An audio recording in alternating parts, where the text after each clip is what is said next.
So good evening and welcome to episode 2 of World Jewish Relief's Globetrotting series. My name's Linda Rosenblatt and I'm Life Vice Chair of World Jewish Relief, an international humanitarian agency helping to fight poverty within and beyond Jewish communities around the world.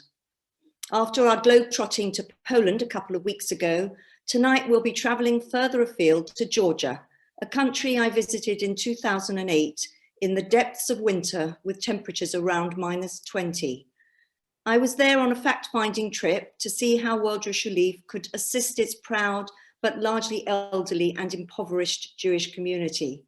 I was fascinated to learn about this unique community, and I'm delighted that this evening our panel of experts will enlighten you about its rich, long history and culture.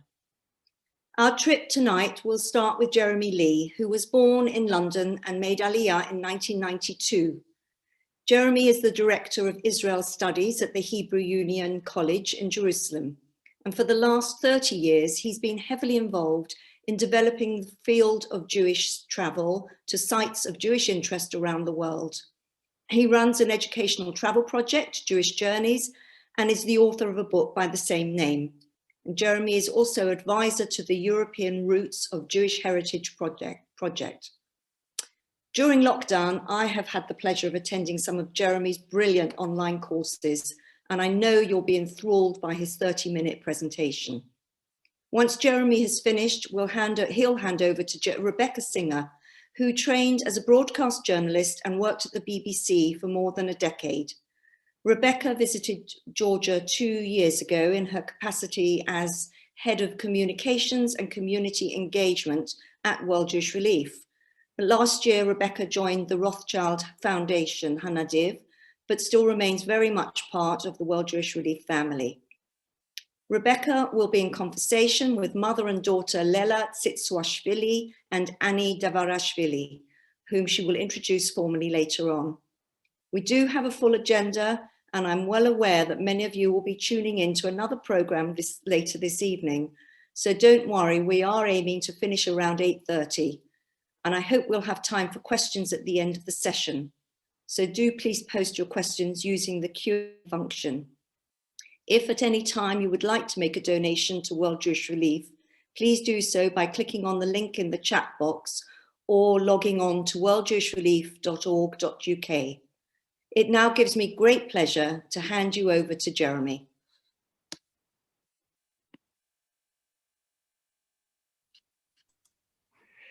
Hi everybody. Thanks, Linda. Thank you for the lovely introduction. And I have to say it's great to be here. I'm going to turn straight over to the screen to make sure everyone can see. Okay, so I can't see you. I just know that there's a lot of people out there, and I'm delighted that you're here. Mainly, I have to say, to support a program of World Jewish Relief. We have a shortish amount of time to do sort of the impossible, which is to try and tell a story about a Jewish community, and particularly tough because it's a community that is so old, and which I'll illustrate as soon as we start, and covers a wide geographical area. So in a way, I'll say it right at the very beginning, rather than just talk very fast, which I often have a tendency to do. I think I'll just say I'm going to try and do an edited highlights version of a tour, but really in the context of trying to kind of stress, I think, a critical story. And it's the story which is about actually what you see on your screen, which is World Jewish Relief and a variety of Jewish communities, and in a way posing a question, which is, you know, if we were doing this in real time, it's a way of kind of saying what actually are the boundaries of Jewish travel. After all, we're all seated where we are, and only a couple of people or a few people are actually in Georgia at the moment on the call. But nonetheless, the idea that we're connecting is, of course, the critical element. And that notion of connectedness, that's actually what this is really all about. So to start off with a few maps to set the scene, and again, I'm not going into deep, elaborate kind of analysis of all of them. I'll happily share the presentation if anybody wants the PowerPoint at the end. There's plenty in here, but suffice to say that we're talking about a country that sits between the Black Sea and the Caspian Sea. This is a contemporary map. It acknowledges some of the more complicated areas of South Ossetia and Abkhazia. But it's a country which, you know, is to some degree off the Jewish tourist map until relatively recently, part of then my idea is to try and sort of locate it, to try and contextualize it. And already by moving ourselves on, we're seeing a small country, although, oh, well, whatever, depends, that's a relative term, that's in the Caucasus and the Caucasus Mountains, and surrounded by these countries, you know, countries which are associated with empires, Russia, Turkey, and of course, the further we go out, of course, you can see the other kind of the broader context, and all of a sudden Georgia shrinks to being a relatively small country relative to the other places that we are. So that, of course, poses a question, which is for a community that is, you know, that is relatively small in numerical terms, and largely speaking, I have to say, unknown to many Jews around the world, what is it that we can say with any degree of intelligence? So I'm going to start with this, which is very, very important. And I think one would use this in relation to lots of Jewish community stories, but it has an extra resonance for reasons which I want to try and stress. And it comes under this category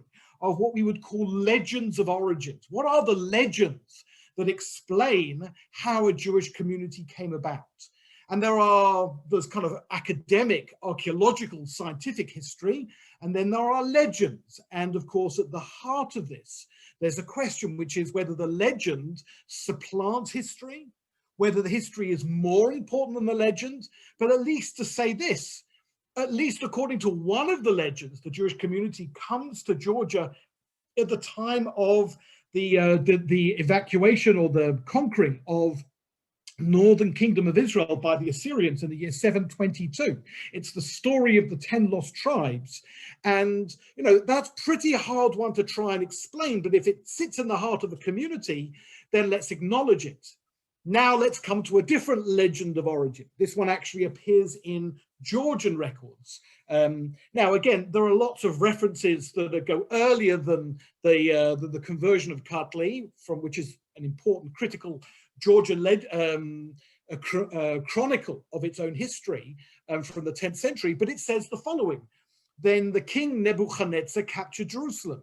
The Jews who fled thence came to Kartli. Kartli in this case is Georgia, and requested from the local rulers of Mitzreta territory, which I'm going to speak about in a minute. And so in other words, we are starting a community at an absolutely critical moment of Jewish history, when the first exile begins and the first temple is destroyed and the Jews are exiled to Babylon.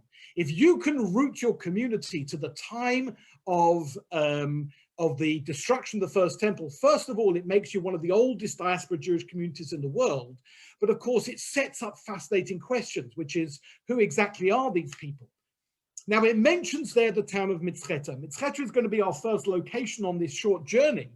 And of course, and I apologize because I'm not going to try and pronounce it because I know I'll get it wrong, but you can just practice it as I'm talking it through. But it's at the heart of, well, the ancient capital of Mitzreta, and then and the origins of Christianity. And of course, you may be asking, and that's why I said, what are the dimensions of Jewish travel?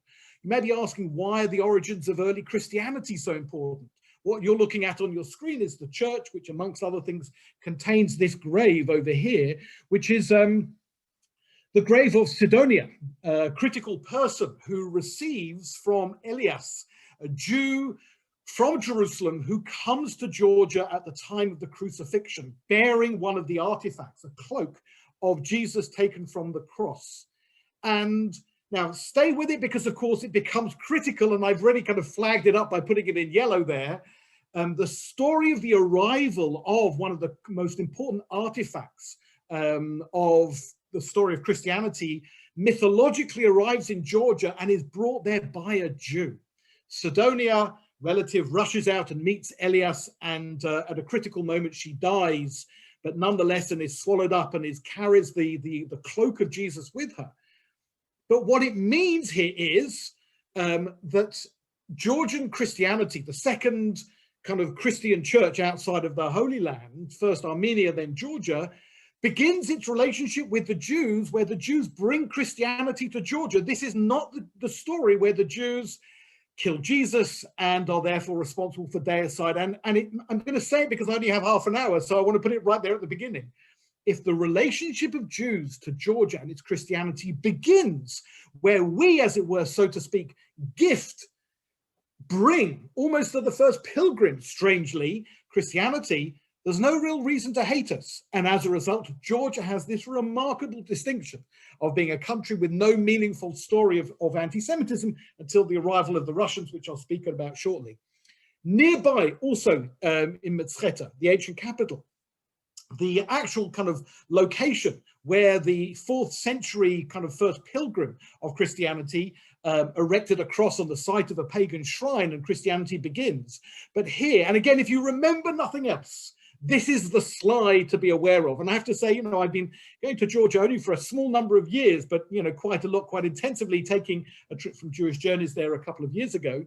And this lookout place from the Jewry church, looking over the valley, and to say the following: if we were to imagine that that legend of origin was true, that the Jews have been living in Mtskheta for 2,600 years ago, this is where they lived. And that alone, for me, almost says, let's just pause it there, because it flags up all the questions that we would want to ask. I mean, in very simple terms, we have this legend, and we have the record of Jews of a particular time and place, and we have a place where theoretically, mythologically maybe, they actually lived. And I just want to kind of say it there, like I put at the top there, it's a question of connections. You may be hearing this as an attempt to squeeze a lot of information into a short amount of time, but it remains cerebral, it's informational. Actually, what I'm really trying to ask is a question. What is our connection to those Jews? What does it mean to have a connection with someone from 2,600 years ago? And I'll even go one stage further, which is maybe the story's not true. We don't have a huge amount of archaeology to go on. We're in the world of mythology or legends. Do those myths actually matter? The reason I put the Exodus story up there and the parting of the sea is to kind of go straight for the jugular. Actually, a large part of Jewish existence is built on myths and stories that we tell about ourselves. Whether they happened historically may not be the critical thing. The critical thing is that we feel a sense of connectedness to a larger past and to a larger group of people. And just to kind of, I suppose, push it to as far as I want to put it, it seems to me that's actually at the heart of this story. Whether you're coming to the Georgian story for the first time or for the umpteenth time, we are being asked the question, what is it that connects us with other Jews, not just in other places, but in other times? And of course, and that I think is there for the real trip, is to stand at this spot and ask ourselves, what was their Judaism? If we could talk to them, what would we say to them? We would know they were Jewish, I think. Would they know we were Jewish? And so on and so forth. So I'm going to kind of quickly move ourselves along and into this sort of whistle-stop tour of really a handful of locations and moments. And just to say that there are parts of, there is some archaeology, which is what we would rely on to give us a location to some of these places, in this case, the ancient capital of Mtskheta. But I do want to go maybe for the really big one. I mean, this is the name is Leigh, and strangely, by the way, not as well known as it should be. This is, I just put it up on a Google map to give you a sense. It's about 5 hours drive going from Tbilisi, but it takes us to Leigh, a location which was once the location of the Georgian treasury, kind of almost the archive, the repository of sacred artifacts and items of value that were taken or stored or plundered from churches and monasteries, and was used for its natural fortifications. And what do we find in Leigh? We find a remarkable text, which sits, I mean, Lela is much more the expert on this than I am, but it sits in the Georgian National Archive. A codex, a Bible from over 1,000 years ago. And by the way, getting the dating of it is not so easy. But the idea that we have a manuscript, which can be used, of course, to be compared to other versions of texts, by the way, already with some commentary. By the way, whether all of it survived is also not clear, makes all of a sudden Georgia one of the most important locations to find the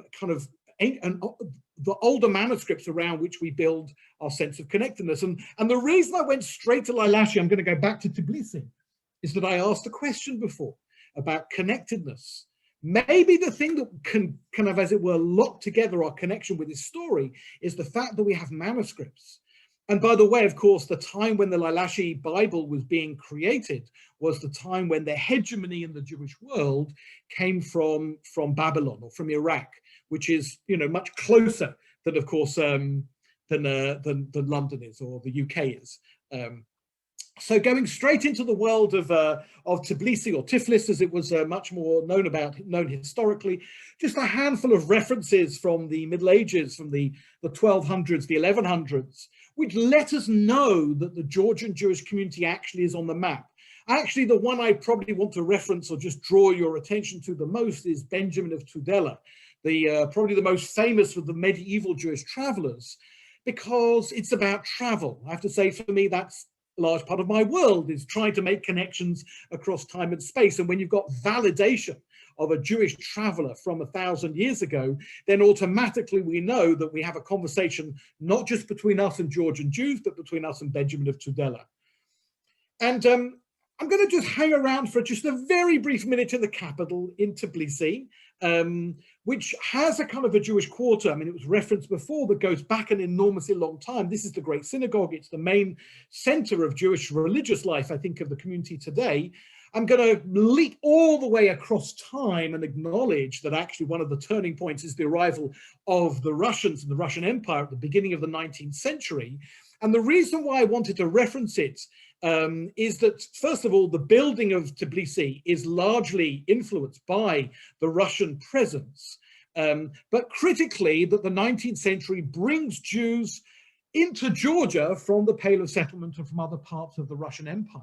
So in other words, Georgian history and Georgian Jewish history and Russian Jewish history become intertwined. That's not to say, by the way, that the Georgian synagogue and the Ashkenazi synagogue, Georgian Jews were largely in the kind of the realm of influence of Sephardi Jewry or Mizrahi Jewry or Eastern Jewry or Iraqi Jewry, but nonetheless that division sort of exists. It's one picture which, by the way, features an enormous amount, both in catalogues and exhibitions and books, and it's a picture of a Seder from 1924 in Tbilisi. Why does this suddenly appear? Because it's just a way of reminding us that the Seder and Pesach cuts across the very question that we're asking, because that again imagines that we kind of feel these connections, these legends that we tell about each other all the way through.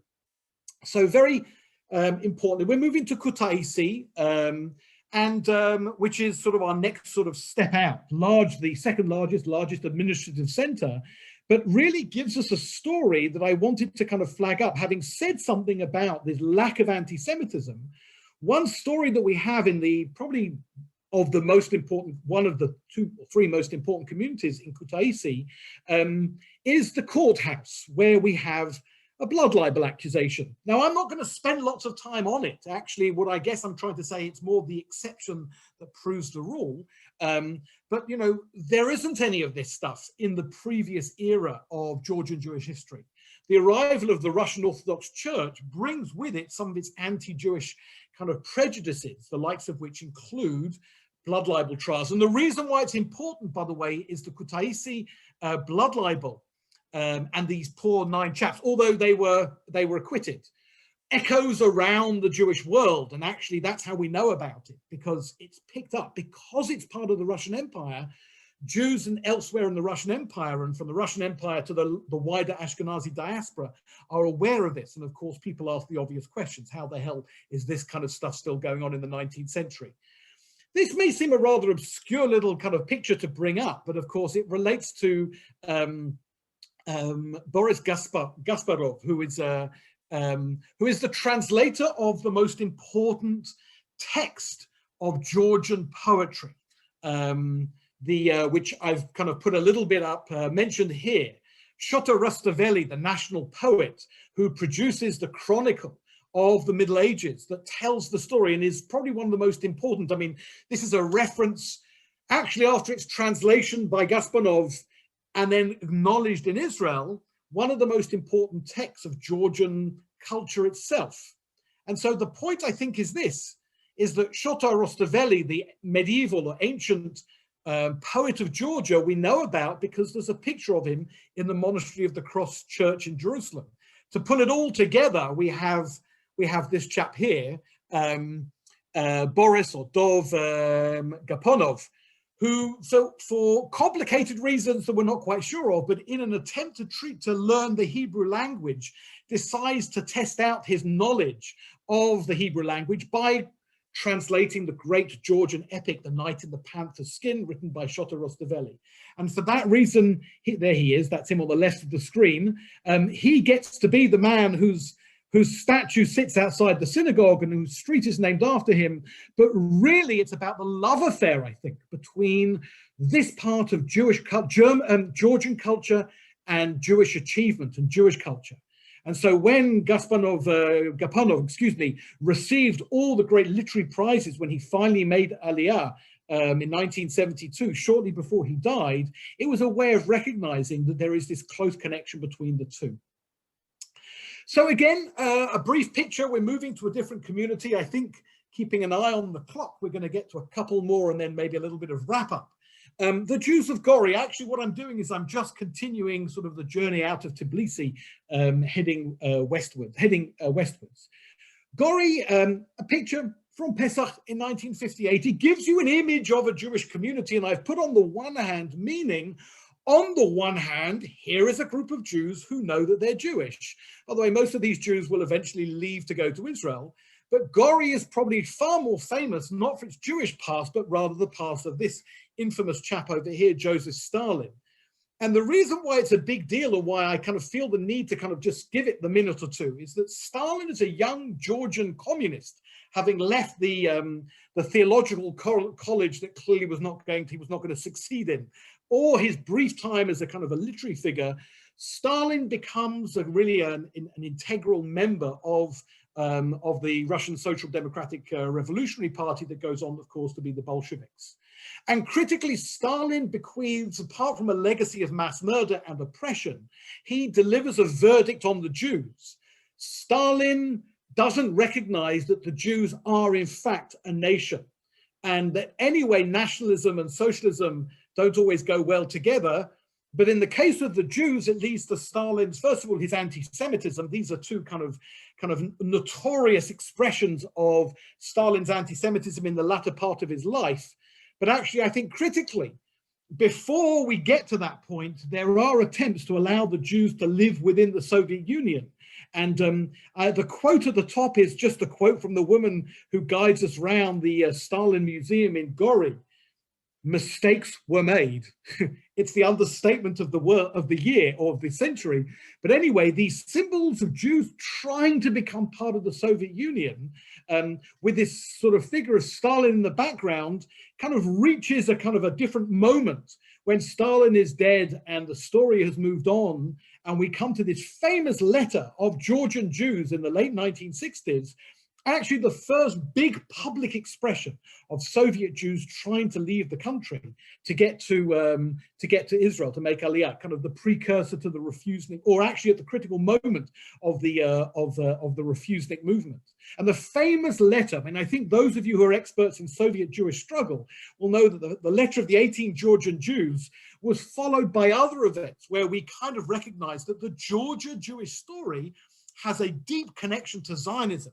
Later on, this, again, quite remarkable hunger strike of Jews outside the Moscow post office in 1971 lets us know that there is a deep connection between Zionism and the Georgian Jewish story. And that really allows me to kind of take a hop, step, and a jump to our next location, to the story of the Jews of Oni. Oni up there in the Racha Mountains, or excuse me, I don't know what happened there. There was supposed to be another picture there, but there we go, there it is.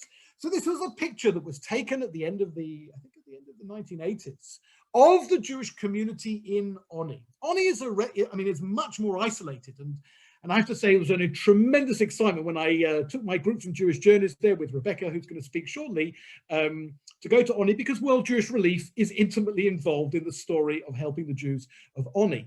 And this is a picture of a time which contrasts very dramatically, I mean, with this picture here.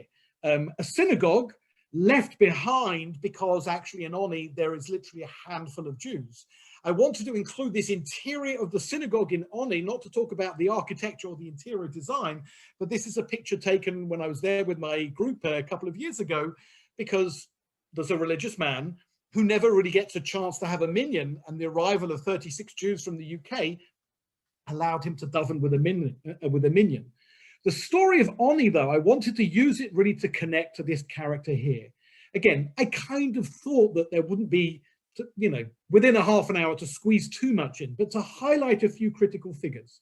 So maybe to mention this chap here, Rabbi David Bazov, a fascinating symbol. He trained as a rabbi in the northern part of well, actually in Lithuania, at the heart of the yeshiva world, and comes to be the community rabbi in Oni, a community with actually only a handful of thousands of Jews, but really is totally kind of caught up with the language of Zionism. Actually, I think I skipped through before this picture here of Rabbi Abraham Kvolis, who's actually the first kind of much more probably equally well-known Lithuanian trained Zionist rabbi who comes to Georgia and helps build the beginning of a movement. But critically, these kind of pioneers that we're seeing here now, by the way, when they're already in Palestine, reflect some of those dates, which I've kind of put on the other side of the screen. Herzl establishes the Zionist Congress in Basel in 1897, the same year that Bazov organizes a group of Jews and the Zionist Congress in Tbilisi. And then in 1901, the first Congress of the Caucasus Zionists. 1903, David Bazov attends the famous Sixth Zionist Congress in Basel. And that's David Bazov, and that's the Sixth Zionist Congress.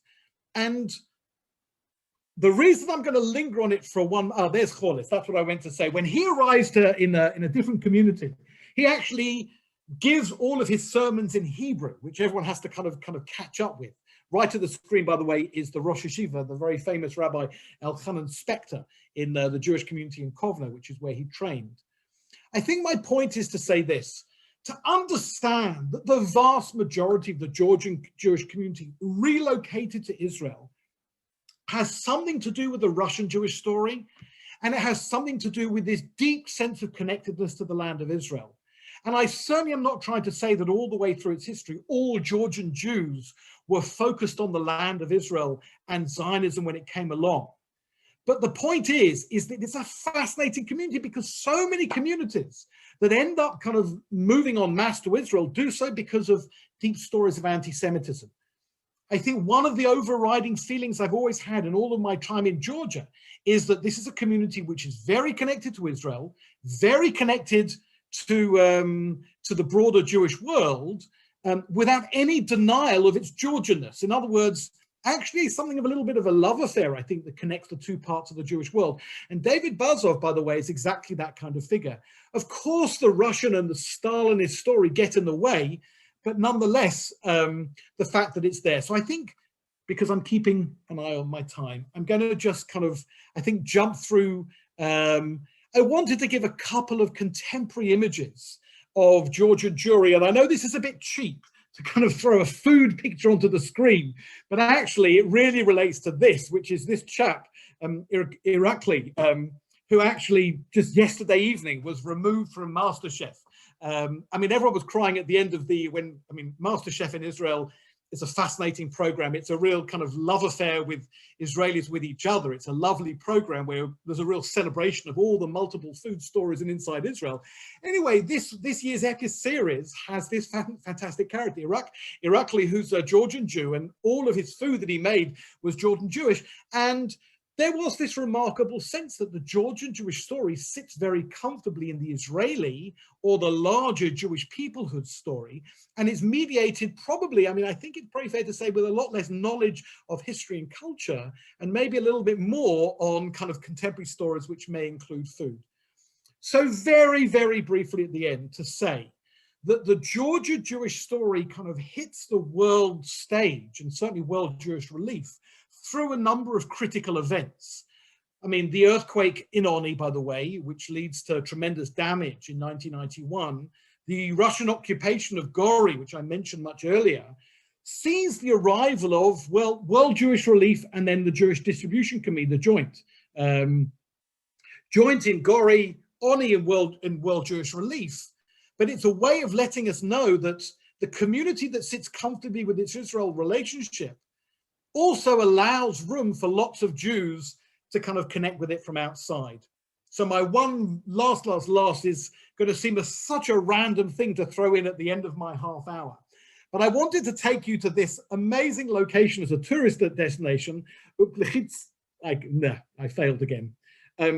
It's this remarkable series of caves that are built onto the side of the mountain, and they are part of one of the way stations of the Silk Road that took trade from the east to the rest of the world. That's that map over there. Now, you may wonder why the hell I'm finishing with that, because I think what I'm trying to say at the very end is that this story, even though it may seem that it's between places, it's a country which has been invaded by all of its neighbors many, many times and has lived under all the empires surrounding, and may look like it's just a place that people travel through. The critical thing is this, is that whether it was all the way back at the beginning of this story 2,600-700 years ago, whether it's 1,000 years ago of Jews on the Silk Road, or whether it's today, the same question is being posed, which is when someone arrives in a location coming from a Jewish world, a Jewish community somewhere else, and they encounter other Jews, they're asking themselves, what on earth do I have in common with them?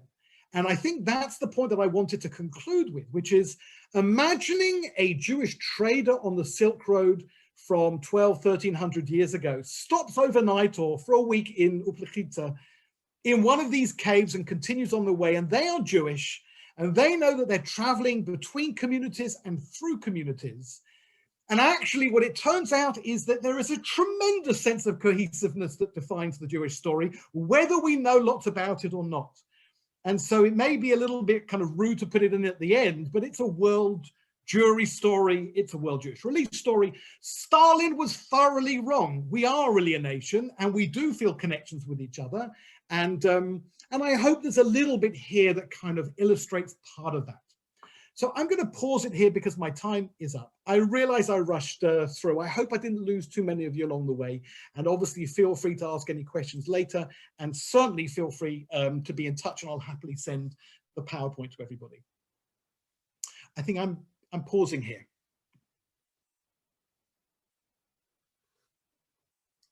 Linda, no, Rebecca, sorry, excuse me. Yes, Jeremy, thank you so much for that. Just wonderful, and as enthusiastic as you were when we travelled with you to Georgia as well. Right, it's really wonderful to be taking part this evening for a charity which cares so deeply about the places in which it works. When I went to Georgia to visit World Jewish Relief projects in late 2019, I was fortunate to have been given a tour of the Georgian National Museum by Lela. And in true Jewish hospitality style, I was invited to spend Shabbat dinner with her family. And what an experience. From the fabulous food to the stories shared by 3 generations of her family. And they weren't the same ones I'm used to hearing from my family or Jews in Britain. Rather than pogroms and the trauma of the Holocaust, it was stories of living under Soviet rule and the coexistence of different people and religions over millennia. And so I'm delighted to be speaking to Lela and Annie this evening. We don't have long, but I hope all of you listening get an idea of the colour and flavour of being a Georgian Jewish woman, especially today on International Women's Day.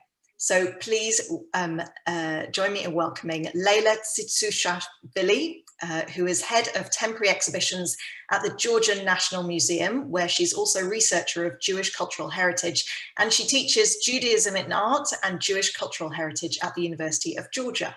And as Linda mentioned, her daughter, Annie Davarshvili, works in PR and communications at the Georgian National Museum. She's also a freelance photographer and is involved in an organization which supports creative entrepreneurs in Georgia called Creative Caucasus, where she initiated a project called Women Empowerment. Thank you so much for joining us this evening. It's really wonderful to have you here.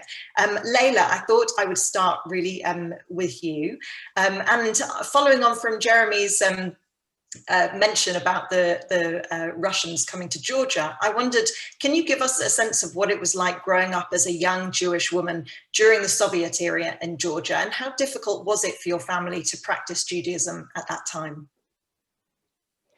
Good evening, everybody. Thank you so much for invitation in this wonderful evening, and thank you for your question, Rebecca.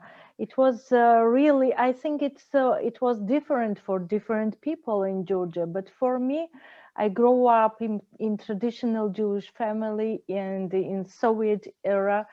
I never felt myself differently when I grew up. When I was studying in school, I never felt the attitude from other people that I am Jews, that I am different from others, because I grew up in very tolerant situation and in multicultural city, in multicultural country. And I can tell that it was not easy to live in Soviet era generally, but Georgia was, I think, more exceptional country in whole Soviet Union, because there was a more free situation even to practice Judaism. Not only Judaism, in practice religious, even in this Soviet era, in Soviet situation. And I can tell that in my family, as I remember my grandparents and my parents, and especially my grandparents, everybody attending synagogue. And I remember when I grew up, it was a lot of people during, for example, Passover, Pesach evening, and all Jewish holidays. I remember very well.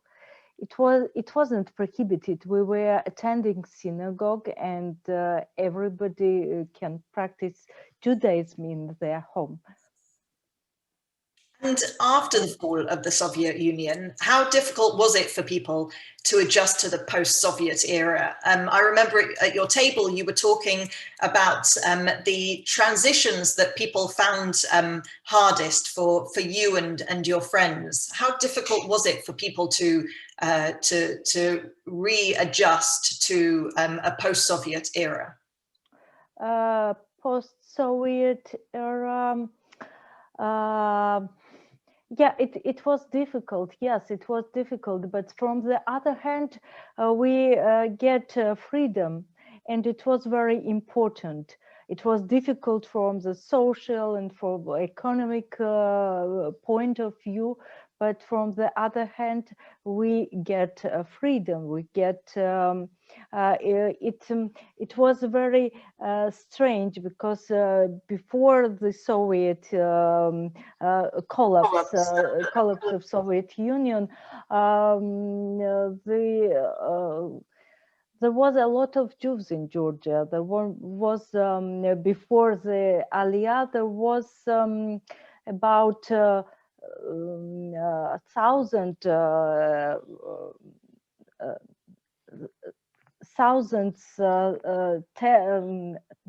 100,000 Jews in Georgia, but now there is about 3,000 Jews. But Jewish life become more and more active now. And it's very, very easy to study Hebrew or to celebrate all Jewish holidays, not only in homes, not only in local society, but to celebrate it openly with the government, even in the government level. And Annie, maybe I'll come to you. Yeah. Annie, maybe I'll come to you on that point as well. You grew up in a very different era to Lela. How did you feel being Jewish in Georgia when you were growing up? Hello, everybody, and thank you for having me. Well, actually, I was born on the edge of the Civil War, and it was quite revolutionary time, but already raised in an independent country. So for me, it was quite different because I have never thought of hiding that I was Jew, like. So I was studying in the non-Jewish school, in an ordinary school. I have felt something different. I always felt that I was different, but I never felt for someone's aggression or something like that. And you Do you spoke. hear me? Yes. Yep. And when we spoke previously, you talked about your pride in being Jewish and your involvement in the community through activities like traditional Georgian Jewish dancing. Did you always feel that Georgian culture was welcoming of different people and religions? Yes, in my teenage years, I was more involved in that kind of activities, and I was attending Georgian Jewish dance classes. And I can mention that in the class, only a few of us were Jewish, and the others were Georgians. So it was quite welcoming, and we were traveling and dancing Jewish dancings. And yes, I always felt the welcome, and because of its multicultural country, I guess, because of that, I always felt that we were welcomed here. Now, Lela, I mentioned that you took me on the most wonderful whistle-stop tour of the Georgian National Museum when I was in Tbilisi. I just wondered, from you work in heritage and you work at the museum, I wondered if there was just one artifact or exhibition piece that represents the history of Jews in Georgia for you. What would that be? Have you got something to show us? Yeah, sure. I can show now. Just a moment. I think it's a picture of the first Jewish painter in Georgia, Shalom Davarshvili. He was drawing. He was working as a painter in the first half of 20th century, and this picture is calling the taking bride to the bath, to mikveh. And I think it's a very nice picture. For me, it's a very important piece because my interest to Jewish heritage and Jewish started from this Jewish painter and then grow up to whole Jewish heritage. And this picture was most impressive and I think it has a very personal meaning for me, from showing Jewish history in the end of 19th century. It's a Haltike region, and it's very different because there is influence, Oriental influence. It's not so typical for Georgia, but from the other hand, there is traditional Jewish and Georgian music, dresses, and all this picture, I think, has sense of Jewish and Georgian culture in mix. It's really beautiful. It's beautiful. I'll have to come back to the museum, I think.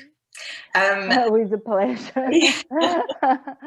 Lela, I mentioned just briefly the experience of spending Shabbat dinner with you and the amazing food that I ate. And you mentioned that you were influenced by many different cultures, but I just wondered, in terms of the Georgian Jewish community and Georgian Jewish culture, how does it change as you travel across the country? We saw the map with Kutaisi in the west and Tbilisi in the east.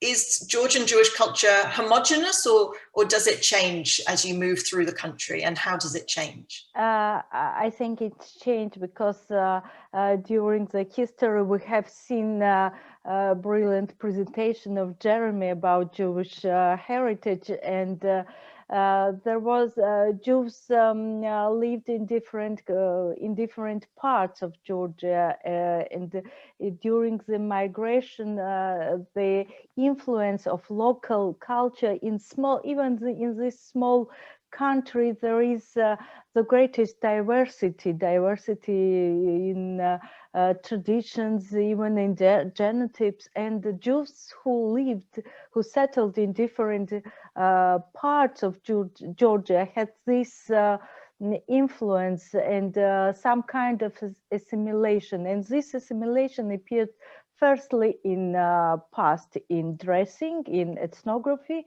and of course in cuisine. And in food we can see these differences that were typical for these regions.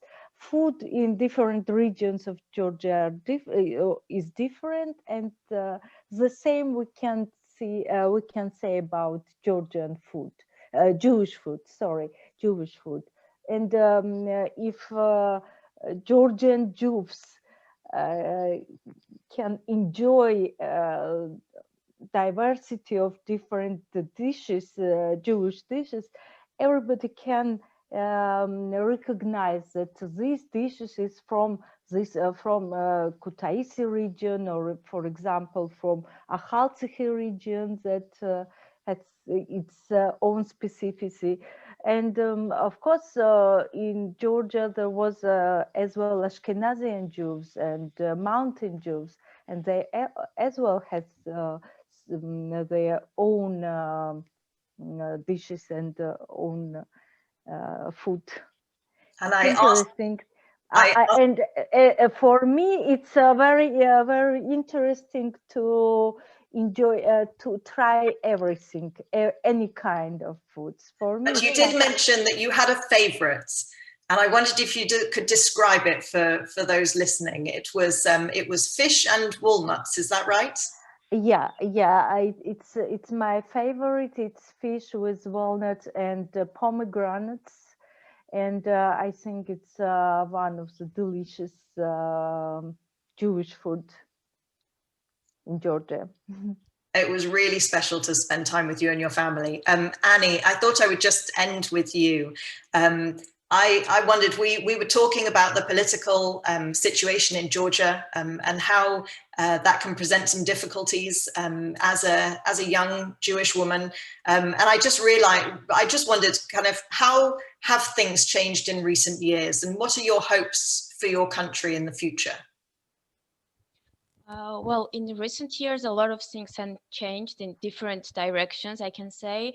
And there are some, there can be found some not really like some things of anti-Semitism, but you know, these things have changed because we can talk about it loudly and discuss, and maybe if we discuss it loudly, it can change the perception of others. So I'm really hopefully that everything can change in a better way, and all the organizations are working in Georgia, like the Embassy of Israel in Georgia and other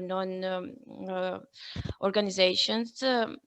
They do a lot of projects to raise awareness about Jewish culture and the relations between Georgians and Jews.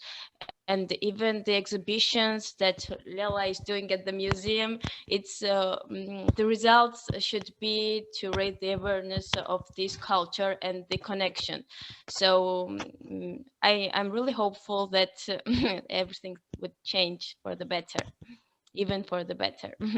Wonderful. Lela and Annie, thank you so much for joining us. It was really tremendous to be able to take people to Georgia and to be able to bring them to meet you two as well. So we're really grateful that you were able to join us this evening. Thank you for the invitation. Pleasure. Over the past year, hold on one moment. So over the past year, I've spent a lot of time going through my photos with the intention of organizing them into some sort of album. I'm sure many of you have done the same. But I love looking at the ones I took during my visit to Georgia. It's such a spectacular place, and I'd highly recommend a trip when we can all travel again. But there are 3 standout memories I have that I wanted to share with you briefly. 2 things you don't see much of in Georgia: dropped curbs on the pavements and ramps. It's a sad reflection of the discrimination still faced by people with disabilities in the country. I'm not sure if you can see the screen. Hold on. Okay, if you can see these pictures, great. If not, I apologize, and I'll make sure that we can maybe get some copies another time. Two things you don't see much of: the drop curbs and the ramps. And it's a sad reflection of this discrimination still faced by people with disabilities in the country. Their carers often don't appreciate the extent to which they could live independently, which makes the team at Association Anneke even more extraordinary. This World Jewish Relief partner runs a day centre for young people with disabilities, teaching them essential life skills like shopping, cooking, and using public transport. And for those more able, they help them develop the social and professional skills they need to get into work. They are themselves a diverse team with incredibly high standards and an indomitable spirit. And what's more, theirs is the only building I saw in Tbilisi with a wheelchair ramp to the front entrance. Now, taking you to the other side of the country is Tsitsuashvili in Kutaisi and the marvelous duo of Giga and Zaza. World Jewish Relief prides itself on working with exceptional partners, and this small team is testament to that. Zaza, if you can see the photo, is on the left, and he looks after many of the social and welfare programs they run in towns across this part of the country. He accompanied us to Oni, as you've heard, a small town high in the Georgian mountains, where he was delivering winter fuel vouchers to some of the few Jews still living there as part of a World Jewish Relief project. He handled each situation with immense dignity and discretion, taking time to listen to people's concerns and dealing with issues that arose with understanding and compassion. And it was a warmth I also found amongst the most marvelous women I spent a morning with at Tsitsuashvili, members of a women's support group which met regularly in pre-COVID times. I was inspired by their fiery intellect and immense passion for this type of space where psychological support, advice and companionship was available to women across the Jewish community. The type of group I'd join anytime. Thank you again so much once more to Leila and Annie for joining us, and I'll hand you back to Linda.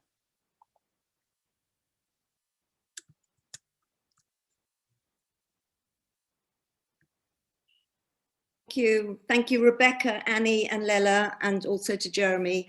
We have got some questions coming in.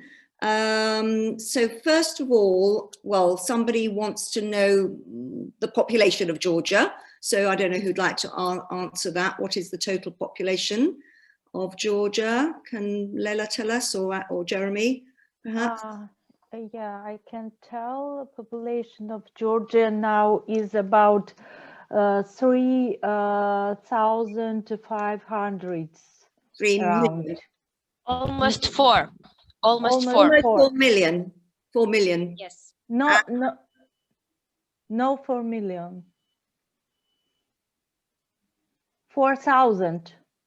No, the general population, not the Jewish population. A general population, 4 million. Yeah. Okay. So it's very small. It's very small.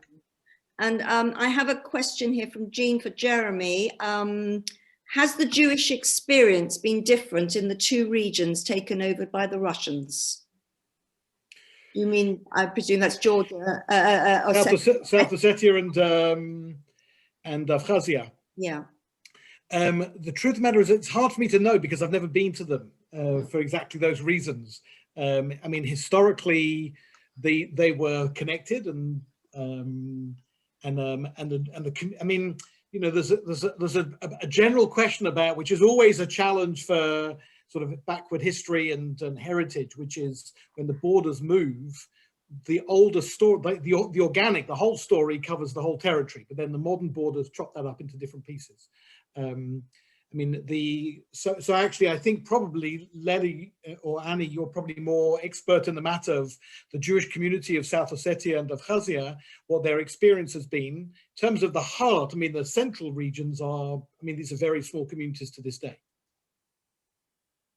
Lela or Annie, would you like to add anything? Okay, may I tell? in past, Abkhazia and Ossetia, there was regions that were absolutely Georgian regions. That's why Jews who were settled in these regions were similar, like Georgian Jews. Now I can't tell how is the situation exactly. I know that there are small population in Abkhazia and in Tsitsuashvili region, but I would like to mention that Tsitsuashvili region in past was so completely settled by Jews, and it was traditional Jewish society there, and the most important Jewish education, rabbis, very intellectual part of Jews were from Tsitsuashvili region, and later they moved to Tbilisi, and even they have their own synagogue in Tbilisi. So it was very important part of Georgia and Georgian Jews as well. And I think that this, I can't tell how it's now. I know that only very, very small population stay in these regions. I'll just add, by the way, that exactly, I mean, so there was a brief slide that I was up there of Sind Valley, which is where Abraham Chvolis was, who was this pioneer kind of, it wasn't simply the fact that he was a Zionist, it's the fact that also, that he was sort of right at the heart of what, I mean, it's a broader question, which is, you know, what is the religious kind of heritage of the Jewish community, and the fact that it had it did have locations where it was more significant than other, and that's one of them. And therefore, it is a kind of an interesting challenge, because if we were to go there, we wouldn't be able to go. It's hard for us to be able to go there, and and actually, heritage sites are also very sparse. Yeah, sure. There's a question here from Michael. What are the relations between the Jews in Georgia and the Orthodox Church today? He said he did join in later. Obviously, Jeremy, you covered the early years, but today, has that changed? To the best of my knowledge, I mean, there's a certain, as I understand it, there's a first of all, there's a degree of pride in the fact that these relations were very good. And there's a kind of a nuance between the Russian Orthodox Church and the Georgian Orthodox Church. And as a result, and they have very different heritages, they have very different stories. In terms of formal relations, I mean, it's also a little bit connected to the way the Jewish community, the religious community also operates, the religious community. But as I understand it, I mean, and by the way, it's caught up. I mean, everything changes a little bit with the rise of Georgian nationalism at the end of the 19th and into the 20th century. Christianity is a carrier for nationalism. But I think at the heart of it is this desire to try and say these relationships were strong. And furthermore, the moment there's a kind of an outside, I don't know about enemy, but there's something antagonistic which comes from Russia or the Soviet Union, whatever its legacy in relationship to Christianity, it sort of that knocks on. So as I understand it, it remains, I don't know that it's a deep and profound one on a day-to-day level, but but in a kind of in a formal sense, that it is a friendly relationship, and that's significant. Okay, we have got some more questions, but I'm afraid we're going to be running out of time. I think we're going to have to run this session again. It really leaves me to say a huge thank you to you all. The silver lining of this COVID pandemic, I presume, is that we're able to bring together speakers from far and wide. You know, we've got Jeremy in Jerusalem, Lela and Annie from Tbilisi, and Rebecca from Golders Green. So it's wonderful that we can have the opportunity to bring you all together this evening. We thank you so much for giving so generously of your time and for offering such an inspiring and informative evening. Jeremy, your presentation was absolutely fascinating, far too short for my liking, but we had to fit you in, and that's the best we could do in the time. You've taken us on this whistle-stop tour to another world, both in time and space, and explaining some of the myths about the origins of Georgian Jewry and showing us the beauty and uniqueness of its culture and heritage. For those of you who've been enthralled by Jeremy's presentation, you can sign up for more of his talks by visiting his Jewish Journey's website or emailing him, and we'll send the links out tomorrow. Rebecca, it was so lovely to have you participating again in a World Jewish Relief event. We do all miss you. Thank you for sharing your personal reflections with us and for so ably chairing the conversation with Lela and Annie. You all captivated us with your personal experiences of life in Georgia, and I'm only sorry we didn't have more time to listen to you. Lela and Annie, we're particularly grateful to you for joining us this evening, especially as I know now it's well past midnight in Georgia. Since my visit back in 2008, World Jewish Relief has been supporting the most vulnerable members of the Georgian Jewish community, the elderly and those with disabilities. Working with local partners, we're currently supporting around 400 people in 5 cities. Just imagine living in a sub-zero temperatures for many months with broken windows, holes in your roof, no hot running water, no indoor toilets. World Jewish Relief provides emergency funding to repair dilapidated homes and to pay for urgent medical treatment. We provide social support for people who are vulnerable and isolated. And sadly, due to COVID, day centres have been closed, people have been unable to meet in person, but we have tried to help to continue running these programs remotely, having people check with clients on a daily basis by phone or online, arranging doorstop visits and providing extra PPE and transport for home care workers in order to minimise infection risks. As Rebecca highlighted earlier, people with disabilities in Georgia remain the most marginalised group. They're discriminated, stigmatised, and often overprotected by their carers. Together with our committed partners, we strongly believe that every person deserves an opportunity to maximise their well-being, independence, and potential, whatever restriction their disability might impose on them. Georgia is only one of the many countries where World Jewish Relief operates today to transform lives and build communities. If you'd like to know more about our work, please do visit our website. There was no charge for tonight's event, but of course we welcome any of your donations, which you can do online via the website, or have a look at the chat function at the moment. I should be up there, the link to the website. We do look forward to seeing you for the next 2 episodes in our Globetrotting series. On the 22nd of March, we'll be going to Bosnia, and on the 12th of April to Uganda. So please join us. Thank you all for joining us this evening, and have a good evening. Thank you.